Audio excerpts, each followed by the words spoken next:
Hello guys, I am back with another video, and today I have my March wrap up.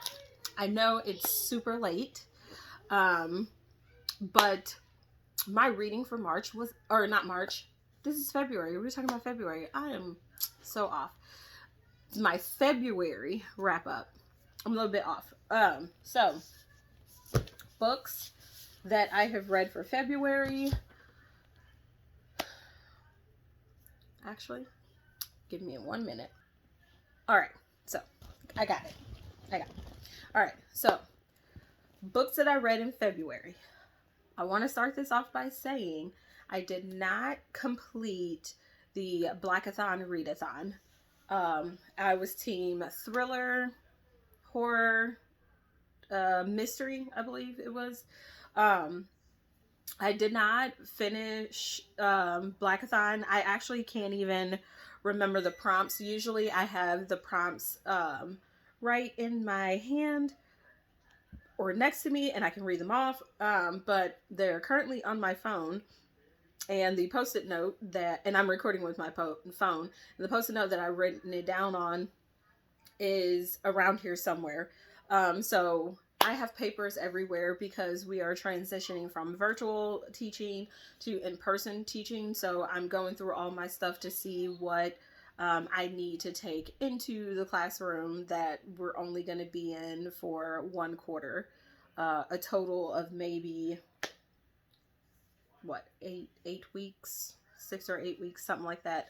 I can't remember. So, but anyway, I'm going through everything. So the post-it note is mixed up in all of this somewhere because I just started putting stuff on top of stuff. Also, the last 2 weeks of February, or is it starting from the 14th? Really, we can start with the weekend of the 12th. So my husband and I tested positive for COVID. We'd been quarantining, and we just assumed that our children also had COVID. So we had to do the extra 14 days after my husband and I's quarantine was over so that the kids can do theirs. It was an up and down sort of quarantine. 1 minute we were feeling fine and good, and the next minute we were not feeling so great. He got 10 days off of work. I still had to work virtually because even though I probably could have taken the whole 10-14 days off, my boss was like, let me know what you need, let me know if you can't teach from home. The thing is that I'm just so used to teaching while I'm sick, or just going to work while I'm sick, not necessarily just teaching, but just in life in general and all the jobs I've had. As long as it wasn't something that was like contagious to other people, I would still physically go to work. But we've been teaching online virtually, so if it was to where I needed to take like an hour for a nap because my migraine was too bad, or needed to take a half day, my boss would let it happen. But I still end up choosing to work virtual the whole time, and anytime I pretty much had a break, I was allowed to take a nap. Which, if you are an educator, you know that there's not too many breaks, but because I'm not in charge of a full classroom, I go into classrooms. I go into 7 classrooms a day. I have breaks at different times, and they're a little bit longer than just the planned time. So I'm able to take breaks here and there. So I pretty much napped on those. So because I napped instead of reading, there was no reading. And then after work, I pretty much went to sleep. So while I still read a lot at the beginning of the month, towards the end of the month, there was not a whole lot of reading. I did choose to do audiobooks this month instead because I knew there was going to be a lot of paperwork with me getting my master classes in order and finishing off 2 classes for my teaching certification so that I can be in one classroom full time, which those classes count towards my master's. But because I was getting all that done, I kind of knew that I wasn't going to be able to sit down and physically read a whole lot as well. So there was just a lot of things that played into just me not being able to read. We actually will be finished with our quarantine this Friday, and it is March 11th, Thursday, March 11th right now. So tomorrow, March 12th, we will be finished with the entire month of quarantine, is what it pretty much was, for everyone in the entire house. And no one's had any symptoms in the past week and a half. No one has, well, anything other than loss of smell. I am the only one that still can't smell anything. My husband's smell is back. Well, I can't say I can't smell completely. I have some smell, but everything smells like it's burnt. My husband can smell. My children are fine. And no one's been on medicine in the past like 4 days for any of the symptoms. So we are all able to go back out and mingle in the world. We will still be wearing masks because I've talked to different nurses and different doctors, and their opinion is kind of, whatever. So they still recommend wearing a mask, which I obviously will still do. But we went on a marriage retreat with the church, and we were out and about, and we just caught it. So there it is. But books that I read that I actually finished, right? So we're going to start there. And one of these books, actually, I believe just one actually has something to do with my work. So the only book that I read that has to do with work, which I've read this book many a time, so it was a reread because you have to read it to the classroom, like, in different years. So every year you read this book to a classroom, right? So this year I was able to read a bad case of stripes. And that book looks like this. It's a cute little book. I won't tell you about it because you really have to read it, and it's super easy to give it away. But it says, what we have here is a bad case of stripes, one of the worst I've ever seen. That's a line from the movie. But it starts off with a girl who loves lima beans, and she eats lima beans, and then all of a sudden she has all these stripes. It was super cute. And then they think one cure can fix it, and then she ends up getting like colored polka dots, and it's super cute. So that's all I'm going to give with that, because I can give everything too much away. All right. Next book I read, but I forgot to mark off, is Harlem Summer. This is a middle grade. My son actually had to read this for class. His reading had to be during the time frame of the Jim Crow laws. So this was one of his choices. His other choice, which he is still currently reading, is Dreamland. What is it? Dreamland Burning. So I haven't marked that one off because we're in the middle of that one. I've read it, but the thing is that I would say I have to reread it, and I'm in the middle of rereading it because once I got sick and I thought I could go ahead and finish it, I didn't pay close attention to the part of the middle and the end. So I consider that kind of not really reading it. So I have to go back because I don't remember the rest of the book. And what I do remember of it is really good, but I kind of need to finish it. The next book, my son actually has it in his room because he's reading it right now for class, that I read and finished is Tokyo Ghoul. He's been trying to get me to read this series for a really long time, and I was like, I'm going to. And then my husband surprised me with a trip to the comic book store, and I saw that they had Tokyo Ghoul there, so we got it. And it is also in one of my previous videos as a book haul, I believe. So I finally read it. I literally read it in two sittings because I have children and have a full-time job. That's literally it. I have nothing else. No excuses or anything like that. Next book that I finished is An Authentic Experience. We actually finished this book way before I got sick, so it was really easy for me to pay attention to it and take all that I can take from it. It's a really good book, straight to the point. It's about This guy's pretty much writing a book about how his church brings in new people and his suggestions to other churches. And it isn't your typical like reach out to people and bring them into the church thing. It is literally about developing friendships and just loving people and not forcing your religion down their throat, but just being open and honest with them about, you know, your beliefs of, you know, that's the topic of choice, is like, you know, your beliefs and what you believe about it. But what he's also telling you is like, there is no reason for people, especially if you call yourselves Christians, to be like mean and hateful towards the LGBTQ community.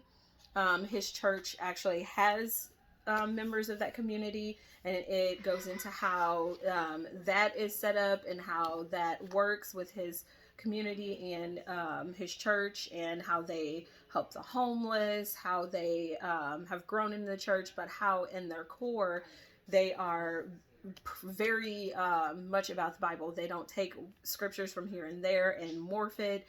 It is, you know, what it is. And if people from the LGBT community decide they want to stay and be obedient to the word, then they stay. And if they don't, they don't. But there's no hate. The friendships are still open. They're still there. And there's other things in this book as well, like leadership issues. He addresses leadership issues and his beliefs about that. He addresses congregation issues and his beliefs about that, because your growth of your church and the community of your church and how your church, you know, gives out to the community surrounding it isn't just about the leaders. And he talks a lot about the leaders and their jobs and, you know, his beliefs, but he also touches on the members of the congregation and how, like, you know, the way you talk to people and the way you treat people, how that also affects the growth of your church and the community and your relationship with people in general. And I really liked this book a lot. This is a really good book. I do recommend it to others. Next, I read Now She Was Gone. That was part of the books for my Blackathon. I believe it was the second prompt, and the second prompt was Rachel Housel. So I just chose one of her books, and And Now She Was Gone. I rated a 3.5, but on Goodreads you can only give it a 3 or 4, so I gave it a 3-star. I recommend the book to people. It was a really good book. I love true crime. I love detective. It wasn't like true crime as far as like real life true crime. It was like fictional true crime. So true crime fiction. It was really good. The only thing that annoyed me is when the flashbacks were coming, sometimes they were confusing. And then it was also confusing to tell the difference between the case she was working on and her own story. And I think that was done on purpose, but I'm also not sure. The reason I think it was on purpose, because it was like some of the things that happened during the case triggered some things that happened in her own life, and it brought up memories. And she is in her life running from something and or trying to actually finally stand her ground from a situation, but it's also reminding her of the case that she's working on. And it's a weird tie, and the end was rather confusing. So I do actually plan on rereading the end. But all in all, it was rereading the book as a whole. All in all, it was a good book, and I do recommend it. But it was just a little confusing. So I also end up finishing the book off during the time that I got sick. So I think it qualifies as a reread. And I don't want to sell the book short. Next book that I read and finished is Full Disclosure. This is a young adult, I believe. This was a really good book. This is the book that I chose for the very first prompt, and I think the prompt had something to do with moving to a new town and starting over and trying to hide your past. And this is about a young girl who has HIV, I believe it is. I don't think she has AIDS. I think she has HIV. And when a friend of hers that she was really close to at her old school found out, it spread around the school like wildfire. And so she moves to a new town with her two fathers, and they start over. And she ends up developing a crush on someone, on a guy in her theater club. And she gets all these letters that's pretty much saying, like, you tell him before I tell him. And the story pretty much goes from there. It's a race against time to tell the person and to see how others react to it, like how he reacts to it, how other people react to it if they find out, that sort of thing. And it's just her journey through that. And what I loved about this book is that the fact that it's about a girl who loves theater. You don't get that very often. They either like something to do with math or science or basketball or football, sports. And it's a girl who loves theater. And I was so excited when she was talking about some of the plays and the musicals in here, because I was in some of those in high school, and some of them I was never in, but I do love. They were putting on the show Rent, which has a lot to do with her personally, how her relation to it is, because if you've never seen Rent, it is resolved around the LGBT community, and also AIDS. AIDS is at the center of it as well, and how it affects that community. But AIDS is the primary thing there. But there is lots of LGBT representation in this book. And what I took away from it, and the reason why I loved it so much, is it touches on how hateful people can be. And if you claim to love someone, even if you disagree with their lifestyle choice or, their actions of, how they choose to deal with certain situations, you should never be as hateful as some people are in this book.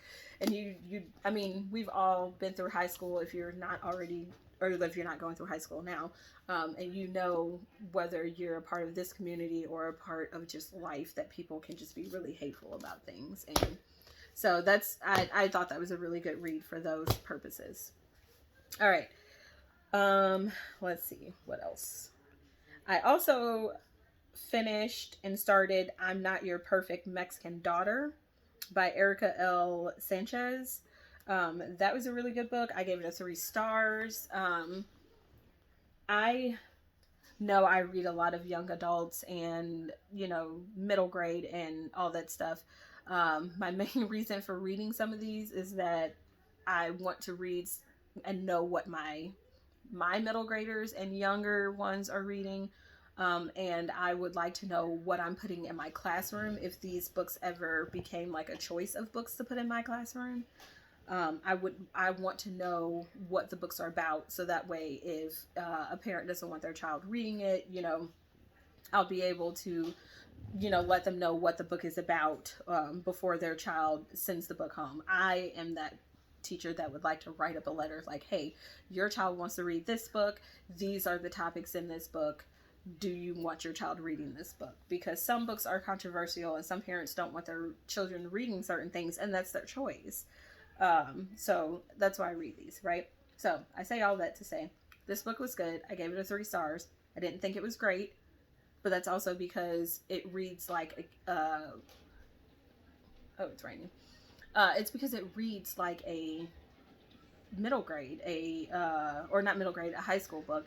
And sometimes if you just listen to high schoolers talk, you're like, oh my goodness, you guys are so dramatic for no reason. But that's to be expected because they are 17, 18, 19, right? But this is what the cover looks like. It's a really good book. There's good perspective on, I wouldn't say poor, but not as rich people. I can't think of the word that I'm looking for. Lower income. There we go. Lower income. Jeez Louise. It is a different perspective on lower income families that are not Black. So I do appreciate that perspective.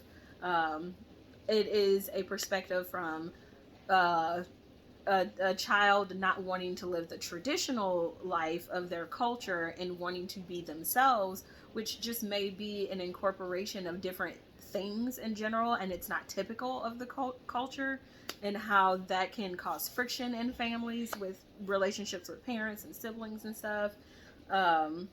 It touches on death. It touches on rape, I believe.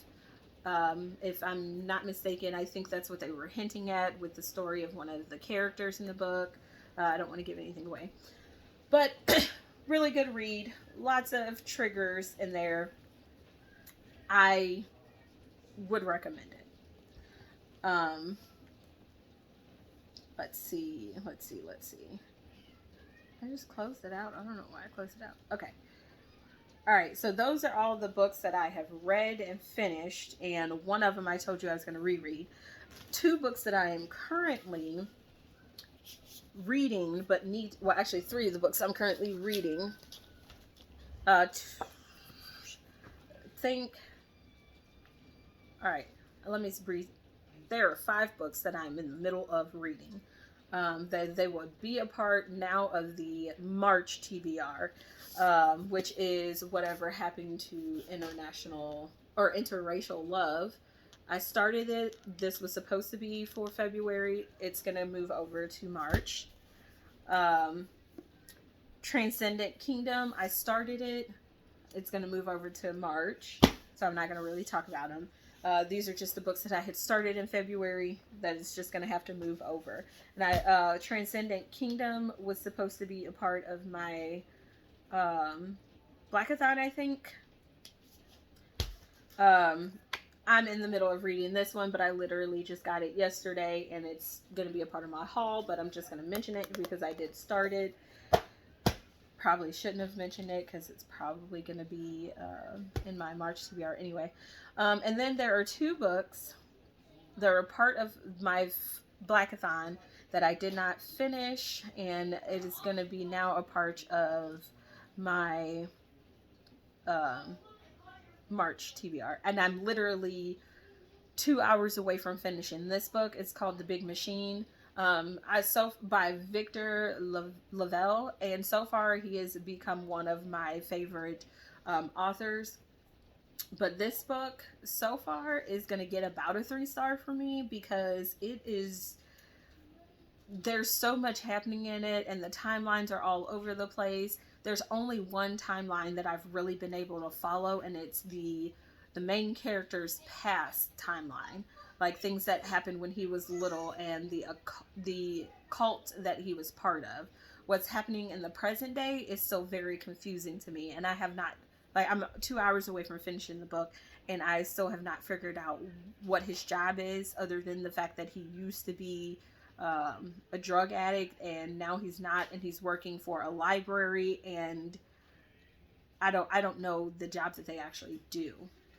But whatever the job is they actually do triggers things that happened to him when he was little, and they were a part of a cult, and this big thing happened which caused him to become addicted to drugs. If I tell you what the big thing is, it might give away too much, and I don't want to do any spoilers. But it's called The Big Machine. I am doing the audiobook, and the person that is reading the book for the audiobook is really good, and I believe that it's the same person that did the Destroyer comic book for him, because it sounds like the same person. And I don't know. Oh, it's Sean Kristen. Sean Kristen, I believe. So I may have to reread this book. It is 12 hours and 13 minutes, but I may have to reread it so I can figure out what the present timeline is. Yeah, because I can't, I'm having a hard time following along. And the reason I would give it a 3 stars instead of a 2 is because I understand the past timeline, as I've said, and I understand, who he is, who his past, who he was in the past. So, and that's a big chunk of the book. So it's not all of it. It's a big chunk. The past is a big chunk because it goes between the future or the present and the past. So I give it a 3 because I at least understand half of the book. So I'm 2 hours away from finishing that one, and that one's really good. And a book that I'm in the middle of, well, sort of at the beginning of, and it is Wife of the Gods, and it was the group read for Blackathon. And yeah, that's I don't know what's going on in this book. When I do get to this book, I'm just going to start over from the beginning because I have no idea what's going on. I couldn't even tell you the first thing about it. But yeah, I just have to do a lot of reading or listening.